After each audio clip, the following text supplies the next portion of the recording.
I wanted to give you a little peek behind the scenes into the trusty analytics dashboard. A very typical video for me gets like 100,000 views in the first week, around 1,000 comments, and a like to dislike ratio in the neighborhood of 98 or 99%.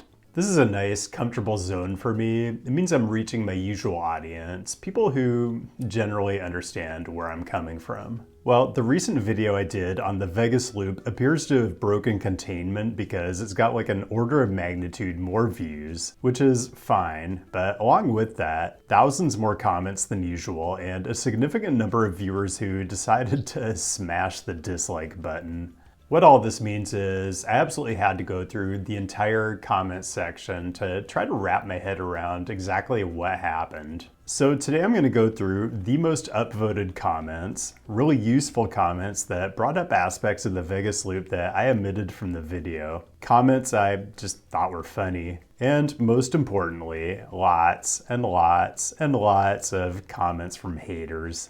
And immediately you might be wondering, how can you dislike a guy who sits in a room in a button-down shirt with a lapel mic, talking in a monotone voice to the camera? Well, you're gonna find out, but first let's get to the comment medal stand, the most liked. Bronze medal. I had literally no idea that the loop was in fact just one single tunnel both ways. Holy f***, LOL.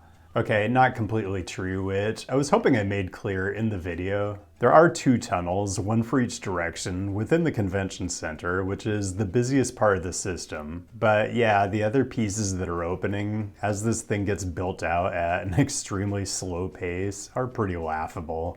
Silver medal. Having to wait in the shadow of the monorail is almost cartoon level irony. Glad it's appreciated, but I still feel really bad for this family. And topping the metal platform, having a job driving a Tesla in circles underground in Las Vegas actually sounds like hell. And I'd say at least they're getting paid. A significantly worse circle of hell, in my opinion, is paying to ride in a Tesla that goes in circles underground, but having to wait 15 minutes for it to show up on a 100-degree day in the meager shade of the Las Vegas monorail. There are lots of people confirming that they had the same experience I had trying to use this farce while they were down in Vegas. I had my wife take it and walked to meet her at the other end. I had to wait for her. Now I'm kind of obsessed with the idea of people race walking against the Vegas loop. The city was promised a 155-mile-an-hour technological marvel, and instead they got something that's slower than walking. By the way, reading the comments is how I find out that people who are much more successful than I am actually watch my channel. I found out Chef Kenji Lopez-Alt watches my channel when he left comments on my Pike Place Market video a couple years ago. We kind of stayed in touch and we ended up meeting up there a couple weeks ago and doing some filming, so I've got a whole food urbanism mashup video coming soon. Anyway, Cat Black loved the Vegas Loop video. She's got a check mark. I bet a lot of you all actually watch Cat's stuff, but I had to do some research. Diverse commentary for introspective hot people. I'm kind of 0 for 3 on diversity, introspection, and hotness, so I'm not sure what I'd be bringing to the table in a collab, but probably needs to happen. My favorite genre of comment was probably people who have better ideas about what we should actually be using the tunnels for once the Boring Company inevitably goes belly up. Just run 8-person golf carts, lease the whole thing out to the Haunted Mansion Imagineers, the world's premier subterranean bike path network, the ever-popular what if we kept the tunnels but put 2 pieces of parallel metal on the ground so you could run a high-capacity vehicle on them between stations without needing to steer it. And my favorite, just expand the monorail and the bus system. Also, one thing I appreciate is when someone just goes straight to the heart of it and states things bluntly. Wild to me how we've just absolutely abdicated the entire purpose of government, top to bottom. Probably the most common type of comment I got was people being shocked that the Vegas Loop isn't driverless. I guess you all had higher expectations of the Boring Company than I did, but I get it. I mean, I'm guessing that the Vegas Loop carries fewer people on the average weekday than the driverless Atlanta Airport People Mover carries in like 2 minutes. Speaking of driverless transit technology being a solved problem, I just absolutely loved this one. Morgantown, West Virginia has had a fully automated version of this for 50 years. It's true, the Morgantown Personal Rapid Transit System is about the same size and network. It's demand responsive. It basically does all the things the Vegas Loop purports to do, but it does all of it with driverless vehicles and went into operation 50 years ago. Once again, what are we doing here? Also, there's a guy in Everett, Washington that dug a 45-foot-long tunnel over a summer with nothing but a spoon. Last time we did the math, it took 13 spoon guys to exceed the tunneling rate of the Boring Company. I don't even want to fact check this one because I'm afraid I'll find out it isn't true and just can't handle that today. I got a few comments from people who didn't feel like I actually gave a full picture of just how dismal the Vegas Loop operation actually is.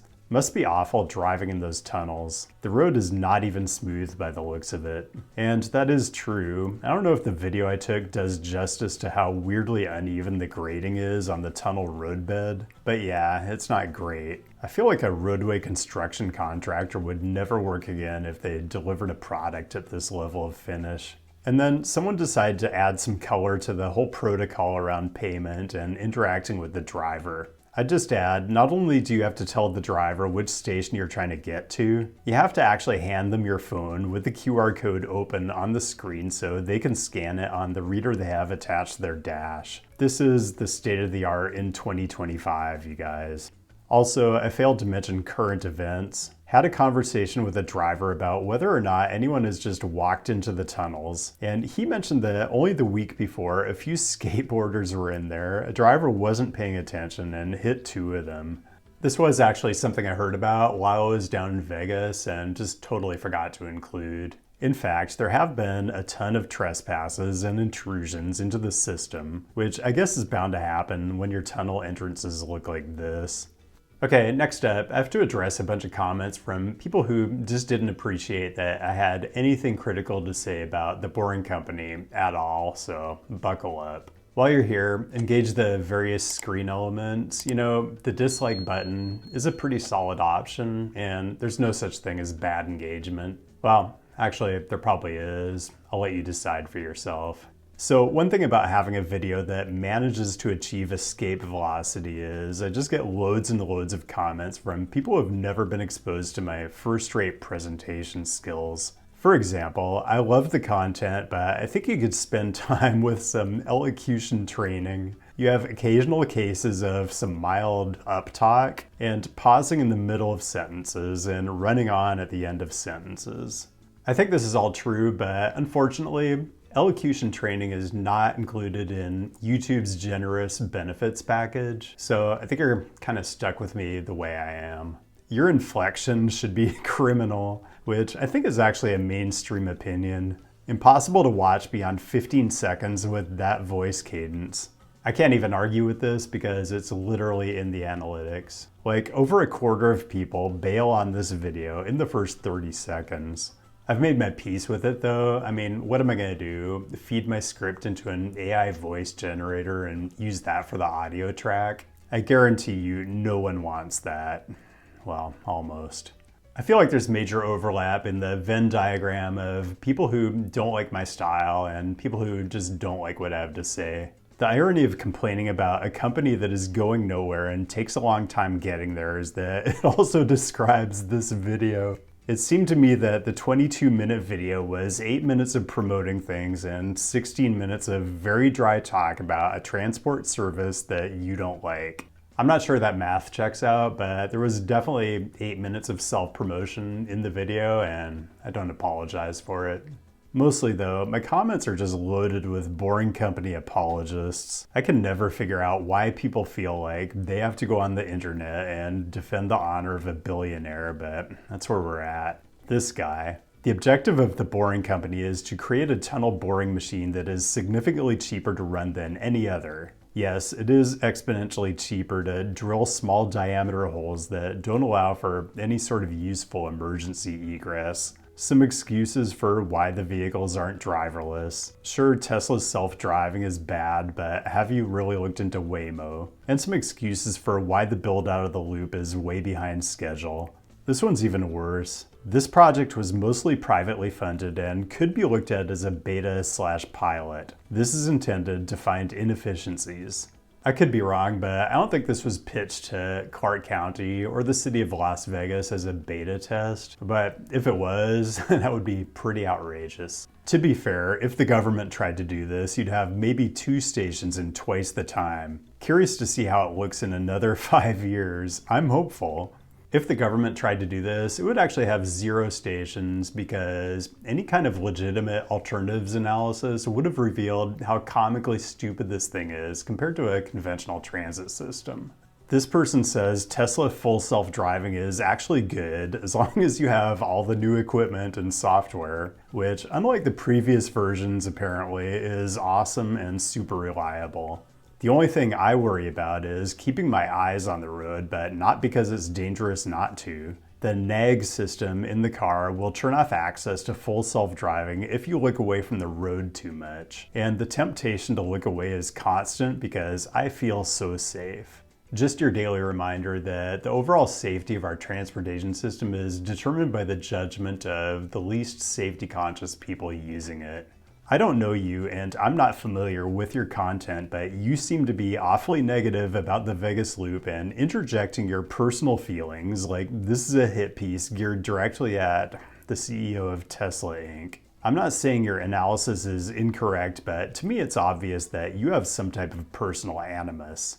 This person wasn't the only one to leave a comment like this, and it kind of makes me wonder if they watched the video at all. Like, I made a conscious effort not to make it about that guy because I thought it would undercut the points I was trying to make. I suspect most people got it, but it's funny the way people will hear what they want to hear. This is actually the best one. I disagree with your framing, and I hope you're not consciously or unconsciously jumping on an anti-CEO of Tesla Inc. bandwagon, falling into bias, or getting caught in clickbait audience capture trap. Actually, this guy wrote an entire essay. I feel like the common denominator with all of these apologists is they just take themselves way, way too seriously. So, I don't know. My fear is people who are predisposed to think the worst of the Boring Company watched and enjoyed the video and nodded along with the information I shared. On the other hand, people who can't imagine any reason someone would make a video critical of the Vegas Loop other than that I have a personal dislike of a billionaire I don't even know, well, they process the video much differently. Like this last comment I want to share, I'm just not even convinced it came from a human. Man in small room wearing pink shirt makes a one-sided video hating on Tesla and their tunnel experiment. This kind of sounds like the Grok AI summary of my video, but I maintain that while that polo shirt is indeed a very bad shirt, it's coral, not pink. You guys, I'm not a menswear influencer. I'm just out here trying to advocate for better cities. Don't make it harder than it needs to be. If you follow US politics, you already know there's a sizable voting bloc in this country that just doesn't like cities at all. In fact, there's even a president who thinks it's a good idea to deploy the National Guard, not in our most statistically dangerous cities, but just the ones that don't vote the way he likes. Most recently, it's Chicago and Baltimore that are being targeted. And what's even more interesting is the coverage itself, which can change dramatically depending on which news outlet you read.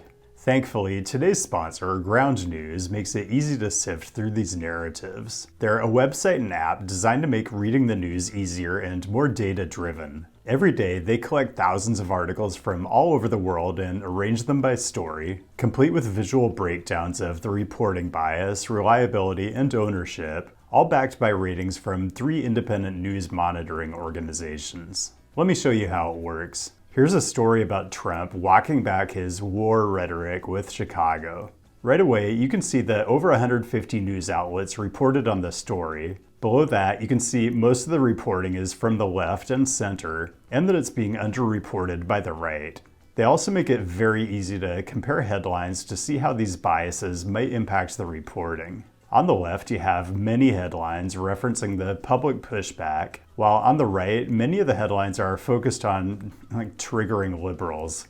Another feature I love, the blind spot feed, which highlights stories that are disproportionately covered by one side of the political spectrum. Like this one, 2 more GOP House members must join all Democrats to force Epstein files vote, which curiously is getting extremely low coverage from the very same right-leaning news sites that seemed so gung-ho on getting to the bottom of this scandal a few months ago. So very interesting to see not only how stories are covered on different ends of the media spectrum, but whether they're even covered at all. Ground news is a great tool for sifting through misinformation and bias and finding news that really matters. I use it on an almost daily basis, and I can't recommend it strongly enough. Best of all, they're currently offering 40% off their Vantage subscription, which is what I use for unlimited access to all their great features, including Blind Spot. You can only access this discount through my link, so go to ground.news/CityNerd, click the link down the description, or use the QR code right here on screen, and support an independent news platform that's working to make the media landscape more transparent. And that's all I've got. Thanks for joining today, and thanks as always to the patrons, none of whom have ever suggested that I use their direct financial support for elocution training or a stylist. I really appreciate that. Anyway, keep the great topic suggestions coming. I'll be back with a new episode in a couple weeks, and I'll see you then.